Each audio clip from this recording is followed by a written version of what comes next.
Hey guys, morning. We left off thinking about how the angiosperms were the most successful species of plants on land, and that's because of the flower. If you had time to marinate on this, the flower-bearing plants are 250,000 species out of the 261,000 that produce seeds. So huge percentage, and it's that way because those guys are the most attractive to the pollinators. They were able to distribute themselves. They had the best package. The fruit was dependent on the plant. So it's really a big deal. Next couple of slides are going to focus on the accumulation of knowledge of how plants reproduce. And this question actually was on your first day quiz. I know you don't remember from a while back, but this was it. These are going to be discussing from different perspectives how plants reproduce. So these are the mosses. And you remember we went from algae to mosses. We're going to cover the ferns. And we're also going to cover gymnosperms and angiosperms here. And I know this stuff looks intimidating. It's not really that bad. So I wish we were together, but we're not. So this concept of alternation of generations, if you think about what humans do, is we generally remain as adults. We are in a 2N situation. If you remember 2N, we spend our entire life as 2N creatures, and then during meiosis, we create N gametes, right? Sperm or egg. And that's our end stage. Well, plants actually do something pretty different in the case of some species, and we're going to talk about that now. So let's just look at this after I tell you what that is. So a gametophyte is the haploid stage. We can call that stage, or generation if you want. That's responsibility is to produce gametes. We do that in our 2N form. As adults, we produce sperm or eggs. The sporophyte generation produces diploid spores. Okay, so this is actually a bit different. And I said diploid. This is going to produce haploid spores that combine. So there's essentially male and female gametophyte plants. So if they're N, the only cells they can produce are N. The 2N structures can produce either 2N cells or N cells. That's kind of, I'm trying to help you relate it to how we are as adults, 2N making haploid sperm. In the case of some plants, they can be N as adults and only produce N reproductive structures, all right? So it's a multicellular stage, as I stated up here. So they're full grown. It's going to be much easier when I get to the picture. So let's just go here, and I'm going to go back to that slide there. So this says, you see where it says male with the mouse here, and then it says female. This male gametophyte makes gametes, is only going to make sperm. And the female gametophyte is only going to make eggs. They live in very close proximity to each other. And if you're remembering our last lesson, that's really important because these require water for fertilization. So that's what's happening here. And you can see precisely why these sperm need water for fertilization. When it rains or if there's moisture present and these sperm packets open, they need to swim over to the egg for fertilization to occur. So that kind of helps you bring last couple of lessons full circle. All right, so the gametophyte generation still does mitosis, cell reproduction, but in cases of males making sperm and females making eggs, if they're in close enough proximity with water, fertilization occurs. This then becomes a sporophyte plant, which will make spores that are haploid. And those haploid spores are either going to be male or female, and they'll grow up, to use colloquialism. They're going to increase in size, and then they're going to start producing these. So we'll apply it to mosses now. This term here, phrase, dominant gametophyte. Dominant meaning it spends the majority of its life cycle in that stage and only briefly produces the sporophyte generation, which makes the spores. So in males, like we said, sperm, females making eggs. Real simple. We can move over here now. After these get together, it's fertilization. You're familiar with the term zygote. And what that does is going to grow and develop into the sporophyte, which its only responsibility, it's not for reproduction. It's to make new male and female gametophytes. So it releases spores.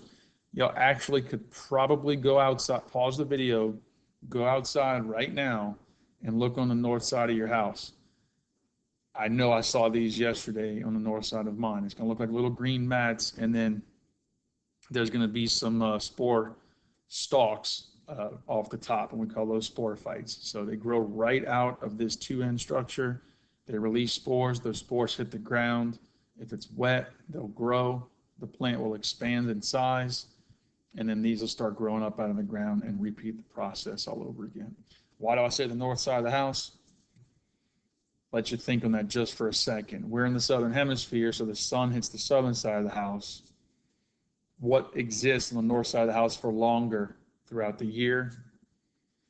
If you said shade, you're correct, but it's not the critical component. The critical component is that the north side of our houses usually maintain moisture long enough for these guys to do their job. The southern side dries up a little bit, and these plants end up drying up in the summer sun. So usually just see them on the north side in the southern hemisphere. All right. So this said dominant gametophyte right here. This is dominant sporophyte. So ferns have a brief period of gametophyte structures meant only to grow into the structures that are going to produce the sporophyte. So you actually, these are very inconspicuous. You don't see them for very long on the ferns, but if any of you have ferns, now might be a good time also check these out. You see the spores growing underneath the sporophytes. So that's sporangia, which are then going to release the spore. So it's just a sperm and it's a zygote bearing structure that's just going to release the spores.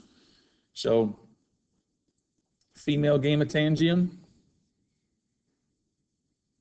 sperm fertilizes it, zygote's created, plant grows up into a new sporophyte. This will grow larger and larger, and then right underneath is where the new gametophytes are going to grow, responsible for producing sperm and egg, or gametes. So it spends most of its time in the sporophyte generation, which is the large fern that we're used to seeing. This is a brief period of time. Okay. Fun thing about these guys, these are all the mosses, the ferns. They were seedless going way back. This is before seeds were predominant. And they made up the majority of the Carboniferous forests. So these are all ferns. These aren't trees by our standards today. This image is of trees that are made of the same type of plant material that the ferns are made of. And Carboniferous is the term that means coal bearing. So it was this period of time where Earth was really awesome at producing plants because we had this one continent. It was largely equatorial and lots of CO2 in the atmosphere. They became very, very abundant and sucked a lot of the CO2 out of the atmosphere, which, as you remember, environmentally, when CO2 is in the atmosphere, temperature has a tendency to rise because of that greenhouse effect. And CO2 was consumed to a great quantity by these plants, and they grew, and they grew, and they grew, and they grew for millions of years. But as the temperature dropped, they made the planet relatively uninhabitable, for their strategy of living, warmer temperatures. And then in the next 50 million years after this, a lot of the areas that they were growing moved away from the equator tectonically, which caused another situation. But when they died, you know what happens when plants die. They just kind of fall where they are. They decay over a period of time. They get covered. And as they decompose, that led to the creation on land of predominantly coal. And in the water where plants and animals died, that led to natural gas and crude oil, right? So the large deposits of oil, gas, and coal that we actually draw out of the earth these days come from this period of time when the plants grew in great abundance. Our next life cycle is for the gymnosperms. And again, these are pretty advanced as the time was. Yeah, if I get a little redundant, guys, I had to take a conference call there. I know it seems seamless in the recording because I just hit pause, but I'm not exactly sure where I left off, other than saying that these guys are really awesome at surviving, right, because of these seeds. So seed plants, there's a typo right there, have special structures. And in this case, we're going to look and see these cones. These are ovulate cones or pollen cones. And we actually have been experiencing this. I don't know if you guys spent any time outside, but if you're under an oak tree at your house, you can go outside right now. Again, lots of this is going on. So the mosses and the moss sporophytes and these pollen-bearing cones out of oak trees, they're all over the ground. That brown mass of crap that's under your oak tree right now is all pollen cones. And the acorns are going to be the cones of the pine cones, or the ovule that comes from it. So it's actually this guy right here, the seed that comes out on this helicopter seed. But this is your gymnosperm life cycle. And when the trees go into pollen, there's seeds that are going to be made if the pollen fertilizes the cone and the ovule. And if we look right in here, this is the sperm about to send its DNA to this spore. And when it's fertilized, we just move right over here. And then it matures. I'll minimize that. It matures. And when it's ready, DNA-wise, this little guy right here can fall out of the tree when the pine cone opens. And those helicopter seeds that you're used to seeing, and there's other species that have those helicopter type seeds. Maples will do that in our area, and you'll find them on the ground. So if they look a little different, they probably came from a different tree. But then if they fall in the right spot, these guys are going to hit the ground and they're going to start growing. And now the big bad daddy of all the plants is the angiosperm flower. Broken into pieces and parts. Expect to label that one, obviously, on the test, right? Let's just look at them over here. Flower is a sexually reproductive display. It's telling the individual that's hoping to fertilize it that it's ready for that activity by either becoming fragrant or brightly colored. In some cases, they're more conspicuous, but animals don't see the way we see, not all of them. So some pollinators can see in UV, and these plants will actually remarkably have co-evolved with those animals that can see in UV, and they're flashing UV signs at them as they fly by. We don't even know what that looks like. Okay, so you see these green sepals. When plants are immature in terms of flower production, the sepals are going to be covering, and the reason for that is the plant's not ready for reproduction, so it doesn't want to show itself to the world yet to say, hey, come eat me or come crawl around on me, because if it does that, it could damage it prior to being reproductively capable. So the sepals actually will cover, and you've seen that, will cover this looks like a hibiscus to me. It actually will cover these petals until it's time to pop open. Oh, sorry. Petals, you know, the flower petals, that's the bright shining part. Stamen, anther, and filament. These are going to be the male structures. So the filament holds the anther on top. The whole thing together is called stamen. Way to remember that is stamen has men in it.